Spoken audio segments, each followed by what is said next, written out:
Marta, un placer estar hablando aquí contigo. Me ha encantado tu libro, lo tengo aquí y he preparado algunas preguntas. Me parece un libro muy, muy completo que trata muchísimos temas, pero bueno, con suerte pues podemos discutirlos todos y nada, que gracias por estar aquí.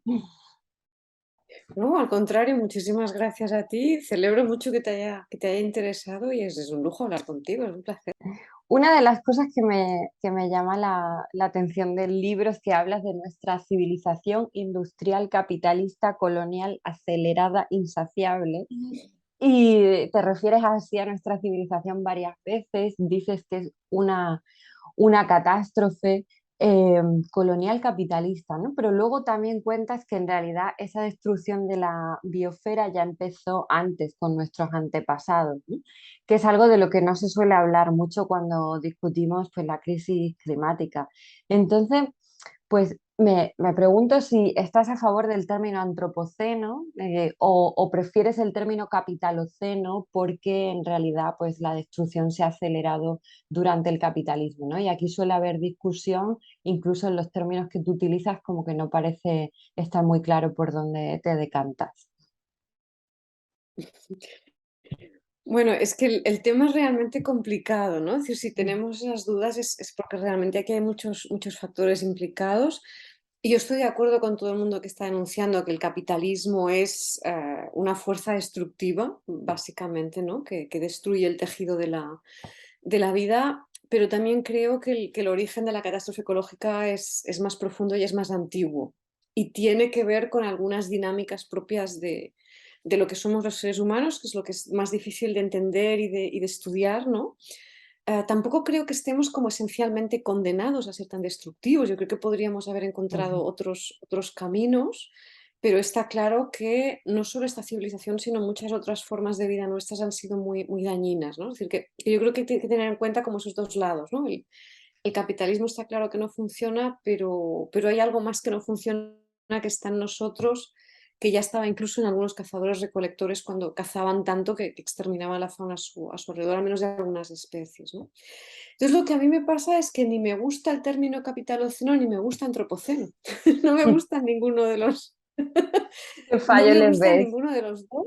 Y la verdad es que tengo como muchos problemas para encontrar las palabras adecuadas. De hecho, todo el libro me estoy peleando, ¿no? Intentando encontrar las palabras adecuadas. Es como un tema que reaparece constantemente. Es un tema que veo que está también muy presente en mucha otra gente, ¿no? No acabamos de tener claros cuáles son los términos para apuntar realmente a dónde está el problema, ¿no? Pero yo sí que diría que desde luego el antropocentrismo es una palabra que deberíamos tener muy clara. Ujú. Y me parece que precisamente cuando usamos antropoceno estamos siendo muy antropocentristas y esto es quizás lo que más nos cuesta de ver, ¿no? Dejarnos de pensar como el centro. Bueno, eso es como el gran reto, ¿no? Al que nos enfrentamos, yo creo. Em, y te iba a decir, pues una pregunta relacionada, que muchas veces pensamos en la naturaleza como algo externo a nosotros, ¿no? Es como, bueno, la naturaleza está ahí, es algo que vamos a explotar, que sirve para regalarnos unos recursos y nosotros, la humanidad está por otra parte, ¿no? Y esto lo cuentas tú muy bien cuando hablas de dualismo y cómo, bueno, pues ya desde el cristianismo se habla de cuerpo y alma, ¿no? Y el cuerpo sería ese elemento a explotar y el alma lo espiritual, y pasa un poco con la dicotomía naturaleza-cultura, ¿no? Como la cultura más cercana al espíritu, a la mente, y la naturaleza pues simplemente como algo que agarrar y como elemento del que disponer, ¿no? Entonces, me pregunto cómo se pueden combatir ese tipo de prejuicios que incluso cuando se habla de ecologismo y decimos, ay, tenemos que salvar el planeta, ¿no? Que es algo muy típico, vamos a salvar el planeta. Es como, no, el planeta va a estar ahí, o sea, el planeta a tú no le importa, pero lo que está en juego es otra cosa, ¿no? La pérdida de biodiversidad, la extinción de la humanidad, etcétera, pero no es la naturaleza un elemento externo, ¿no? Entonces, esto me parece como uno de los grandes fallos a la hora de entender lo que está pasando y qué hacemos con esto, Marta. O sea, cómo lo combatimos ahora que estamos hablando además del lenguaje. Bueno, es que sí, es que realmente tenemos unos retos complejos porque yo creo que partimos de cosmovisiones erróneas. Entonces, cuando tu cosmovisión, tu marco teórico no funciona, no describe correctamente la realidad, estás todo el rato tropezando porque tus palabras no describen la realidad tal como es, ¿no? Entonces nosotros vivimos en una cosmovisión que es antropocéntrica, por un lado, que además es dualista, esto que explicabas tú, que todo el rato nos enseña que la realidad se divide en pares duales, ¿no? Hay una Ujú. realidad espiritual y hay una realidad material, por ejemplo, ¿no? Hay el cuerpo y el alma. Pero luego además pensamos, hay los animales y el ser humano, como si Claro. fuéramos dos conjuntos distintos, ¿no? Siempre nos vemos fuera del mundo natural, no nos vemos como una especie más. Entonces, yo creo que hay que sustituir estas visiones dualistas por visiones plurales, ¿no? Por eso, una de las cosas que intento explicar varias veces, que es difícil de explicar, ¿eh? Y igual no consigo hacerme entender, pero yo creo que deberíamos dejar de pensar en términos cultura, naturaleza, ser humano, naturaleza, y pensar, mire, en la biosfera hay 8,7 millones de especies eucariotas y nosotros somos una.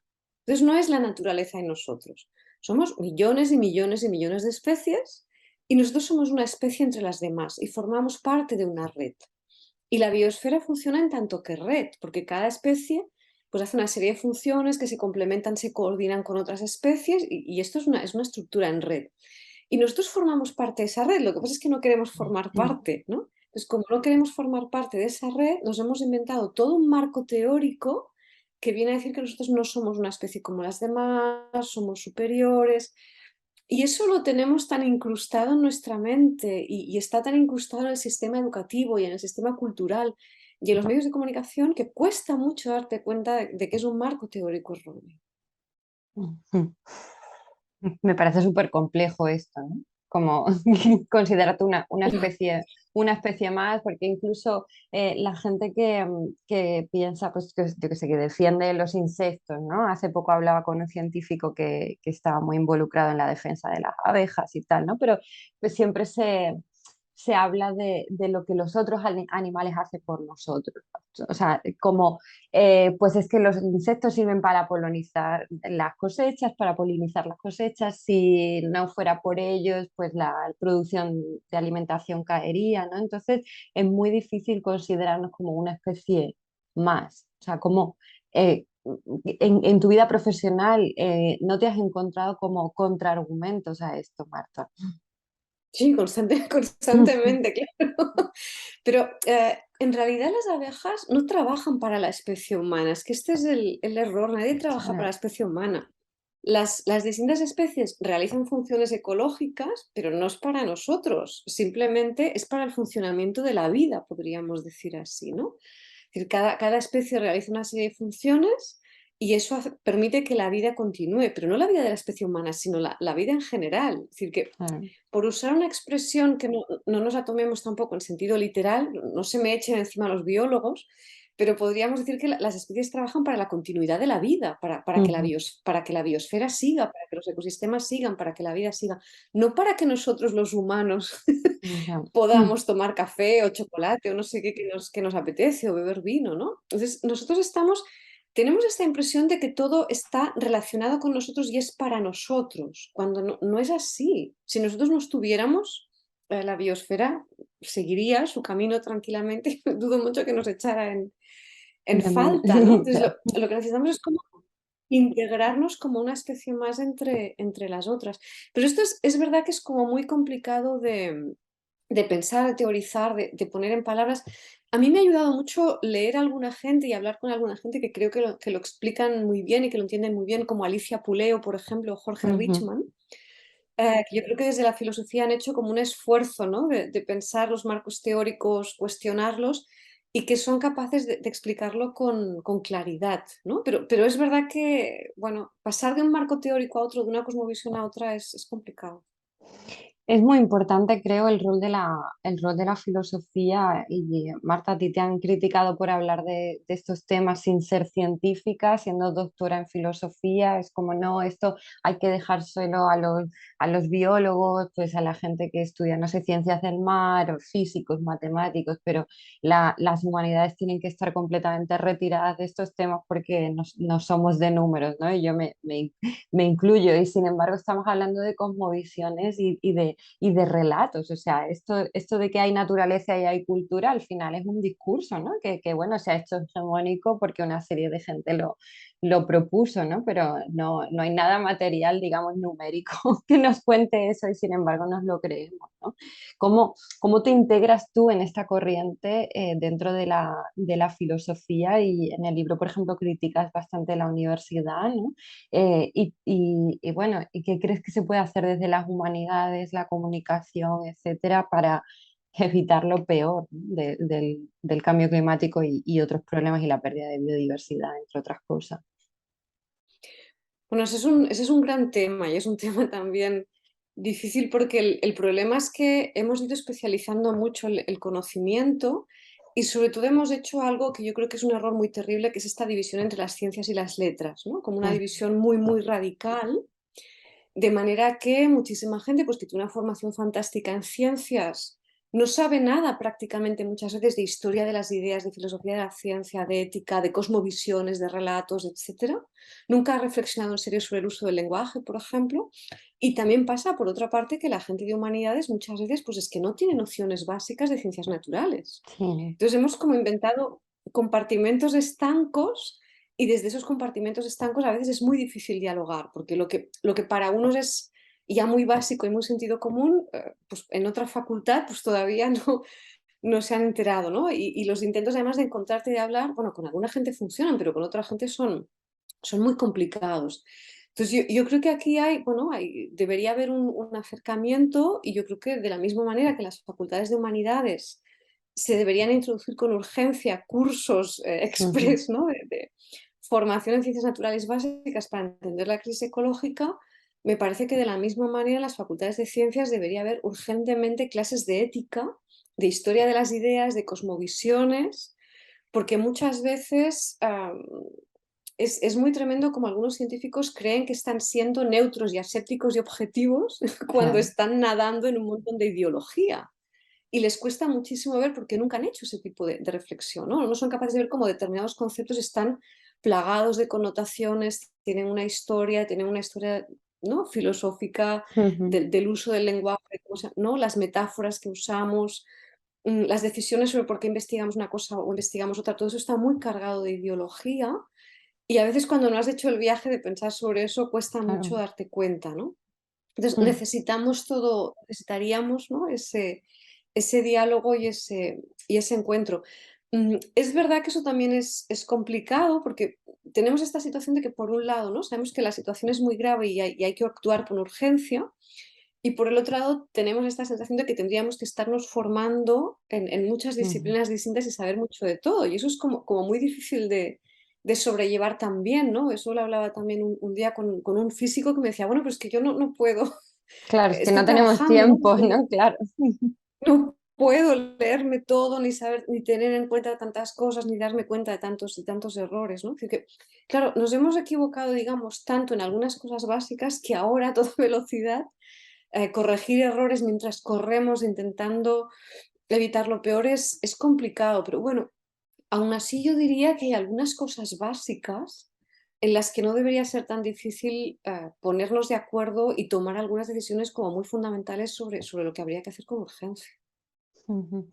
Desde los medios algunos estamos intentando trabajar eso, ¿no? Hacer pedagogía también, entender pues las connotaciones colonialistas, imperialistas que tienen muchos de nuestros términos, ¿no? O incluso cuando se habla de eso, de disponer de la naturaleza, como se ha hecho pues con tierras indígenas, como se ha hecho con el cuerpo de la mujer, etcétera, ¿no? Que eso tú lo cuentas muy bien cuando hablas de ecofeminismo, pero es verdad que es muy difícil como desaprender un montón de cosas que ya vienen pues desde la infancia, que son casi, que se consideran casi sentido común y en realidad no, como tú dices, están cargadas de ideología. Em, bueno, hay una parte, hay varias partes, ¿no? En el libro, pero una en concreto donde te pones a dar datos, ¿no? Pues del peligro que tenemos por delante y actualmente, y entonces pues como que a una se le sobrecoge el corazón cuando lo lee. Una de las citas es, si se mantienen las tasas actuales de crecimiento de la población humana, consumo de recursos naturales y deforestación, hay un 90% de probabilidad de que nuestra civilización se autodestruya entre las próximas 2 y 4 décadas, ¿no? Tienes bastantes citas así, ¿no? Un poco terroríficas, por supuesto fundamentadas, ¿no? En la ciencia con datos, con links a los estudios de donde salen, pero eh, ¿por, por qué no nos da miedo esto, ¿no? ¿Por qué es tan difícil entender que realmente estamos en mitad de una emergencia y no está todo el mundo como en las calles manifestándose en contra de las políticas que tenemos que siguen el camino de la autodestrucción? Bueno, esa es la gran pregunta, creo yo también, ¿no? Y yo me he pasado pues 2, 3 años leyendo pues muchísimas publicaciones científicas, muchísimos estudios científicos, y la verdad es que luego tenía pesadillas por las noches, porque hay cada vez más estudios científicos que están alertando de la situación de peligro en la que estamos entrando y las muchas consecuencias terroríficas que puede tener el aumento de la temperatura que se está acelerando, Ujú, la pérdida de biodiversidad, la degradación de los ecosistemas, ¿no? Todo eso además se suma, ¿no? Unos efectos con los otros y el panorama que da realmente muchísimo miedo, ¿no? sí. Probablemente el hecho de que no reaccionemos tiene que ver con lo que decías tú antes de desaprender. Si nosotros tenemos un marco mental de cómo funciona el mundo, y ya desde ese marco mental antropocéntrico cuesta mucho entender que pueda Mm, ser real que nosotros podamos provocar una extinción masiva, ¿no? Porque a nosotros nos han enseñado, somos la especie más inteligente del planeta. Nos ha ujú, fabricado Dios, que es un Dios bueno, que nos quiere mucho, nos ha puesto aquí y este mundo es para nosotros. mm, Claro, cuando tú ves el mundo así, no te cuadra con ese relato que tú te mm, puedas haber equivocado tanto como para provocar el cambio climático, la degradación de los ecosistemas, desencadenar una extinción masiva. Es que no cuadra ese relato con la... Pues yo creo que muchas veces estamos agarrados a un relato que son como unas gafas, ¿no? Que nos hemos puesto de ujú, color, que aunque te estén dando los datos, como no te cuadran con tu relato, pues tú te quedas con tu relato, ¿no? En cambio, cuando haces el viaje de ver el mundo de otra manera, dices, no, somos una especie entre las demás, pero somos una especie pues, que se ha reproducido mucho, usa demasiados recursos, comete muchos mm, errores, ¿no? Porque no sabemos muy bien gestionar los ecosistemas, queremos gestionarlos y no sabemos. Claro, si tú lo miras desde ahí, empiezas a entender mucho mejor lo que estamos haciendo mal, pero la mayoría de la gente no se lo mira desde ahí, ¿no? Entonces, claro, todas estas concepciones del ser humano como el animal más inteligente de todos, un ser superior, que después de este mundo se morirá, se irá al paraíso, mm, ¿no? Aunque no creas en ese tipo de visiones religiosas, pero toda esta concepción de que somos el ser más inteligente del planeta, todo eso no ayuda, porque no te cuadra con que tú puedas luego provocar una extinción masiva, ¿no? Entonces, yo creo que ahí hay como un desajuste muy grande entre cómo nos entendemos a nosotros mismos y los problemas que estamos causando. Y aquí hay, yo creo, pues este proceso de desaprender, ¿no? De ujú, analizar nuestros marcos teóricos, nuestras cosmovisiones, repensarnos de otra manera a la luz de los actos. Luego es verdad que hay otra cuestión que, claro, en Europa todavía no estamos sufriendo en nuestras carnes mm, con toda la dureza las peores consecuencias de la catástrofe ecológica. Entonces todavía es como que nos queda un poquito lejos. Pero si tú miras lo que está pasando estos días en Pakistán, que la mitad del país ya, está bajo del agua, ¿no? Si miras las sequías en distintos países de África, donde tienen cada vez más problemas para cultivar, ¿no? Es decir, si tú vas mirando lo que sucede en zonas de Siberia y de Canadá, donde se descongela el permafrost, ahí se está viendo mucho más claro lo que pasa. Pero bueno, los países más privilegiados, pues es como que nos queda un poquito más lejos y a mí me preocupa mucho que no seamos capaces de reaccionar hasta que tengamos ya una situación muy, muy grave, que entonces será mm. demasiado tarde para reaccionar, ¿no? Ujú. Y además, o sea que no estamos siendo los más perjudicados, pero sí que hemos sido históricamente los que más han perjudicado a los demás, ¿no? Y los causantes de la catástrofe. Hay una injusticia enorme, ¿no? En cómo se está desarrollando pues, la crisis climática, ¿no? Cuáles están siendo los efectos para el llamado sur global. Y no me gusta demasiado ese término, pero sí, incluso se ha criticado el objetivo del 1,5 grados porque no refleja bien la realidad climática de otros países, ¿no? Refleja la de París, entonces se firmó el acuerdo, pero no necesariamente la de otros lugares.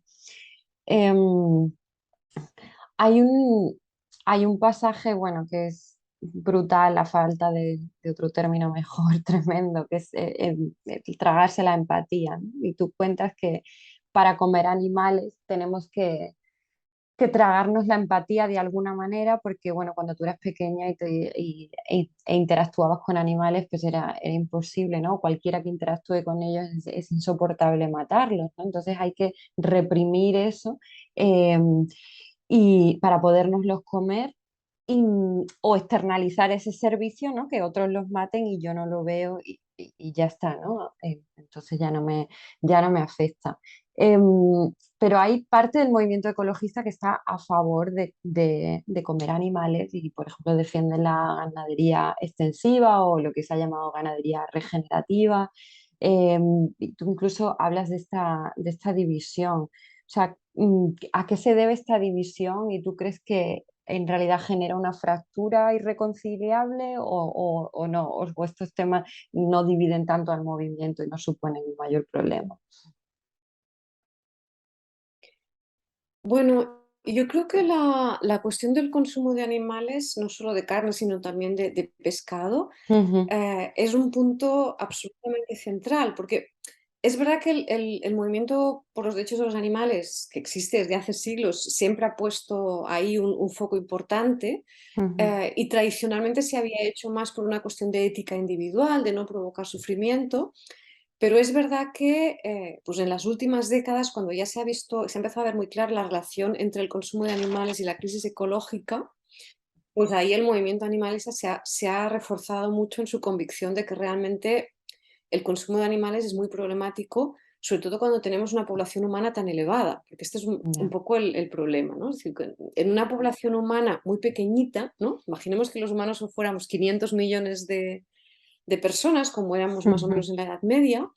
En ese caso, el consumo de animales tendría el problema del sufrimiento que le causas al animal individual, pero no tendría por qué tener un impacto tan grande a nivel de los ecosistemas y de la pérdida de biodiversidad, ¿no? mm, Pero claro, ahora que los humanos somos 8.000 millones de personas, el consumo de carne es muy problemático. Y ahí ya lo están viendo también pues, muchos científicos que no venían para nada del movimiento animalista y que se han dado cuenta de que esto efectivamente es una cuestión básica. Y ahí estamos ujú, teniendo pues, grandes expertos en biodiversidad, como es el caso de William Rippel, que está defendiendo el veganismo. Y no tanto por empatía hacia el animal, sino por darse cuenta del impacto que eso tiene, ¿no?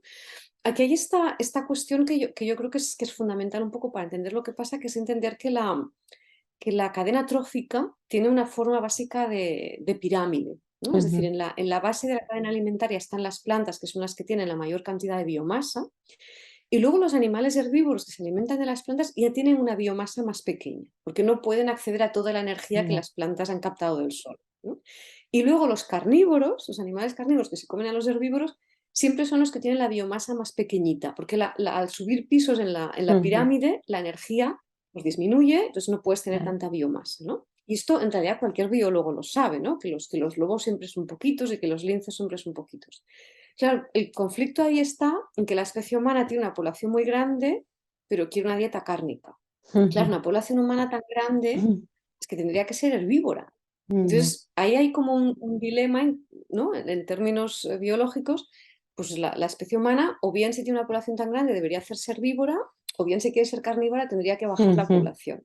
Claro, este es un tema como muy, yo entiendo que muy complejo de plantear, pero es un tema absolutamente clave para parar la crisis ecológica, porque es que lo que se está viendo de manera cada vez más clara es que nuestra dieta es el motor fundamental de extinción de mm, animales vertebrados. Es decir, que buena parte, ¿no?, de los daños que estamos causando, el motor fundamental es nuestra dieta. Y por tanto, si no cambiamos la dieta, es difícil que esto tenga solución. Pero claro, este tema es escabroso porque, por un sí, lado, ujú, tropiezas con muchos negocios que son muy poderosos, pero también tropiezas con tradiciones, con costumbres, con valores muy arraigados, ¿no? Entonces, bueno, ahí el debate pues realmente es, bueno, ya se ve, ¿no? Es como muy, es ujú. como muy duro. Incluso con la pesca, por ejemplo, o sea, la mitad del plástico marino son redes que ya no se utilizan, redes viejas, y cuando se habla del plástico de los mares, nadie menciona nunca la pesca, ¿no? Es como, no, las botellas que tiramos, es como, ¿cuántas botellas hay? En realidad hay más redes que botellas, pero es como no toquemos la pesca porque de nuevo forma parte, ¿no? Como de nuestra cultura, de nuestra gastronomía y ahí como que no quieren entrar incluso ni muchos movimientos ecologistas, ni muchas asociaciones. Mm. Sí, sí, lo de la pesca es otro tema realmente del que hablamos menos, Ujú, pero que tiene un impacto tremendo. Además es que, claro, con 8.000 millones de personas, pues la mayoría de la pesca que se hace es pesca industrial, es pesca con grandes redes de arrastre. Por ujú, otra parte, ha crecido mucho la piscicultura y a veces se piensa que la piscicultura es una alternativa a la pesca, pero en realidad es que los peces que se crían de piscicultura, la mayoría son carnívoros, con lo cual tienes que ujú, pescar para alimentarlos. Es decir, que es todo un auténtico desastre, ¿no? Y efectivamente, como decías, pues de las redes de pesca, pues muchas se rompen, ¿no? Se quedan en los mares y lo que sabemos es que todas estas redes fantasma que siguen ujú. matando animales, que luego no se va a comer nadie, ¿no? Pues son se está viendo cada vez más que la mayor parte del plástico en los mares viene de ahí, ¿no? Viene de los aparejos de pesca. Y además también nos cuesta mucho pensar en los peces a la Sí, mayoría de la gente, ¿no? Aparte de verlos muertos, pues normalmente no tienes ni idea de cómo viven y aún cuesta más empatizar.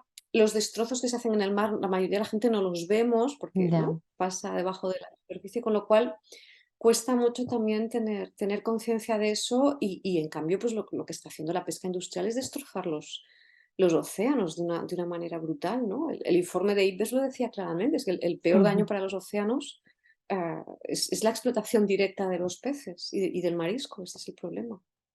ujú. Hablando de población, que creo que es un tema también súper escabroso, ¿no? Cuando hablamos de que es que estamos demasiados, ¿no? En la Tierra hay superpoblación. Sin embargo, una gran mayoría de esa población, por ejemplo, pues en África, ¿no? Tiene un impacto medioambiental mínimo.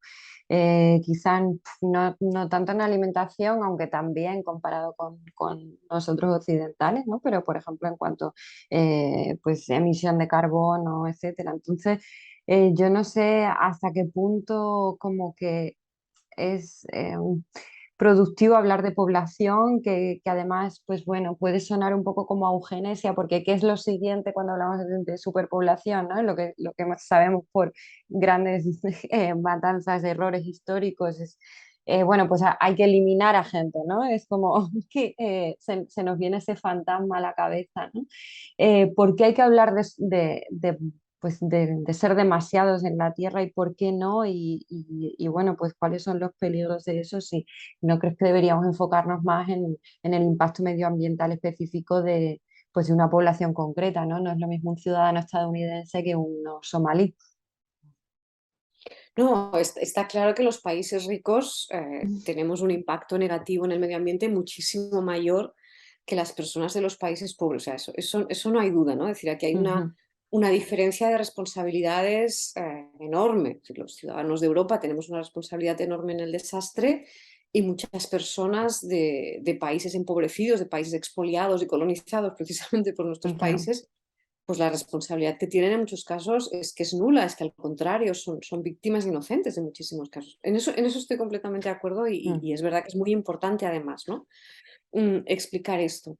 Pero por otra parte, bueno, es verdad que la especie humana pues tiene una población muy elevada que además ha aumentado mucho recientemente. Es decir, pensemos que en 1960 no llegábamos a 3.000 millones de personas mm, y de repente en muy poco tiempo estamos en 8.000 millones de personas. Y eso, solo eso ya tiene un impacto, ¿no? Es decir, y yo cito siempre este estudio de Biomass Distribution on Earth que dice, pues de todos los mamíferos de la Tierra medidos en biomasa, el 4% son salvajes, el mm, 36% humanos y el 60% es ganado. Bueno, es verdad que aquí el gran problema es el ganado, sí, pero de todas maneras, que los humanos tengamos más biomasa que los animales salvajes, pues es como muy problemático. Entonces, yo sí que creo que habría que reflexionar sobre la cuestión de la reproducción y plantearnos seriamente el bajar, desde luego no aumentar y el bajar la población humana. Y yo creo que esto además entronca también con algunas discusiones feministas, ¿no? Es decir, yo pienso, ujú, por ejemplo, en el libro de Silvia Federici, Calibán y la bruja, sí, que para mí fue una lectura absolutamente reveladora de muchas cosas y cómo ella cuenta como en los inicios del capitalismo, precisamente, se fuerza a las mujeres, se les impone a las mujeres esa tarea de tener muchísimos hijos, ¿no? Porque el tener muchísimos hijos pues va a ser mejor para la maquinaria capitalista, y cómo a partir de ahí hay toda una criminalización del aborto, una criminalización de los métodos anticonceptivos, Ujú, ¿no? El empuje a las mujeres para que no puedan estudiar, para que no puedan realizar determinados trabajos, ¿no? Entonces, aquí se entrecruzan cosas sí. que me parece que son importantes, y me parece que esta obsesión con reproducirnos mucho es muy propia Ujú, del patriarcado, ¿no? Es decir, cuando la Iglesia católica, ¿no? Dice, pues la función de las mujeres es ser madres, tienen que tener muchos hijos, el aborto es pecado, los métodos anticonceptivos son pecado, ¿no? En muchísimos países abortar es delito, eso sí. está yendo a peor, ¿no? En Estados Unidos. Entonces, yo creo que Bueno, toda esta persecución del aborto, de los métodos anticonceptivos, ¿no? La imposición de la obligación de ser madres, es una manera de empujar a que aumente la población humana, porque eso le conviene al capitalismo. ujú, Y ahí hay como una unión del capitalismo y del patriarcado en aumentar la población, que yo creo que, bueno, pues para el capitalismo será útil, pero para la biosfera no es útil. ya. Y me parece que para nosotros tampoco. Entonces, yo creo que ahí puede haber una alianza de que si entendemos, ¿no? Que las mujeres han de tener derecho a decidir por sí mismas, han de tener acceso a métodos anticonceptivos, han de poder abortar, han de poder tener acceso a toda la información necesaria sobre estas cuestiones. eh, bueno, lo que parece que nos dicen muchos estudios es que las mujeres, cuando pueden decidir libremente, pues se lo piensan más lo de tener hijos, y tienden a tener menos, los tienen más tarde, algunas no los tienen. Entonces ahí podría haber una alianza, ¿no? Ujú, Entre esa idea de disminuir al menos un poco la población, y hacerlo por un camino que sea feminista. vale. Pero Marta, ya sé que es delicado el es tema, ya sé que es es... muy delicado, sí, porque cuando se habla de, pues, de sobrepoblación, pues no sé, es que vienen eso como fantasmas de la historia, ¿no? Entonces, ¿quién sobra? Entonces, bueno, renace el racismo, en fin, la misoginia. Entonces, pues sí que es verdad que hay que hablarlo, que me parece un debate necesario, pero con cautela, ¿no? Matizando un poco pues el marco de interpretación para que no se nos vaya por sitios que no queremos que se vaya.